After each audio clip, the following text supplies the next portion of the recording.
Joji's favourite വേൾഡിന്റെ വാചന കേൾവിയിലേക്ക് എല്ലാവർക്കും സ്വാഗതം. പ്രതിദിന വിശുദ്ധ വേദപുസ്തക വായന 915 ദിവസം. സെഖര്യാവിന്റെ പുസ്തകം 6-ാം അധ്യായം. ഞാൻ വീണ്ടും തലപൊക്കി നോക്കിയപ്പോൾ 2 പർവ്വതങ്ങളുടെ ഇടയിൽ നിന്ന് 4 രഥം പുറപ്പെടുന്നത് കണ്ടു. ആ പർവ്വതങ്ങളോ താമ്ര പർവ്വതങ്ങളായിരുന്നു.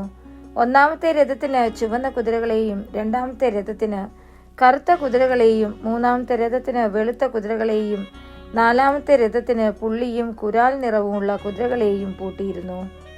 എന്നോട് സംസാരിക്കുന്ന ദൂതനോട്, യജമാനനെ, ഇത് എന്താകുന്നു എന്ന് ഞാൻ ചോദിച്ചു. ദൂതൻ എന്നോട് ഉത്തരം പറഞ്ഞത്, ഇത് സർവ്വഭൂമിയുടെയും കർത്താവിന്റെ സന്നിധിയിൽ നിന്നിട്ട് പുറപ്പെടുന്ന ആകാശത്തിലെ 4 കാറ്റ് ആകുന്നു.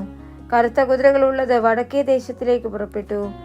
വെളുത്തവ അവയുടെ പിന്നാലെ പുറപ്പെട്ടു. പുള്ളിയുള്ളവ തെക്കേ ദേശത്തേക്ക് പുറപ്പെട്ടു.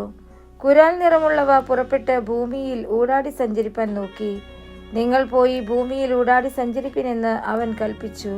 അങ്ങനെ അവ ഭൂമിയിൽ ഊടാടി സഞ്ചരിച്ചു. അവൻ എന്നോട് ഉറക്കെ വിളിച്ച്, വടക്കേ ദേശത്തേക്ക് പുറപ്പെട്ടിരിക്കുന്നവ വടക്കേ ദേശത്തിങ്കൽ എൻ്റെ കോപത്തെ ശമിപ്പിച്ചിരിക്കുന്നു എന്ന് പറഞ്ഞു. യഹോവയുടെ അരുളപ്പാട് എനിക്കുണ്ടായതെന്നാൽ, നീ ഹെൽദായി, തോബിയാവ്, യദായാവു എന്നീ പ്രവാസികളോട് വാങ്ങുക. അവർ ബാബേലിൽ നിന്ന് വന്നെത്തിയിരിക്കുന്ന സെഫന്യാവിന്റെ മകനായ യോശിയാവിന്റെ വീട്ടിൽ നീ അന്ന് തന്നെ ചെല്ലണം. അവരോട് നീ വെള്ളിയും പൊന്നും വാങ്ങി കിരീടമുണ്ടാക്കി മഹാപുരോഹിതനായി യഹോസാദാക്കിന്റെ മകനായ യോശുവയുടെ തലയിൽ വെച്ച് അവനോട് പറയേണ്ടതെന്തെന്നാൽ, സൈന്യങ്ങളുടെ യഹോവ ഇപ്രകാരം അരുളിച്ചെയ്യുന്നു, മുള എന്നു പേരുള്ള ഒരു പുരുഷനുണ്ടല്ലോ, അവൻ തന്റെ നിലയിൽ നിന്ന് മുളച്ചു വന്ന യഹോവയുടെ മന്ദിരം പണിയും. അവൻ തന്നെ യഹോവയുടെ മന്ദിരം പണിയും. അവൻ ബഹുമാന ഭൂഷണം ധരിച്ച് സിംഹാസനത്തിൽ ഇരുന്ന് വാഴും. അവൻ സിംഹാസനത്തിൽ പുരോഹിതനുമായിരിക്കും. ഇരുവർക്കും തമ്മിൽ സമാധാന മന്ത്രണമുണ്ടാകും.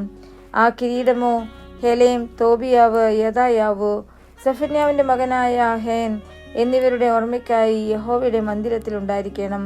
എന്നാൽ ദൂരസ്ഥന്മാർ വന്ന് യഹോവയുടെ മന്ദിരത്തിങ്കൽ പണിയും. സൈന്യങ്ങളുടെ യഹോവ എന്നെ നിങ്ങളുടെ അടുക്കൽ അയച്ചിരിക്കുന്നു എന്ന് നിങ്ങൾ അറിയും. നിങ്ങൾ ശ്രദ്ധയോടെ നിങ്ങളുടെ ദൈവമായ യഹോവയുടെ വാക്ക് കേട്ടനുസരിക്കുമെങ്കിൽ അത് സംഭവിക്കും.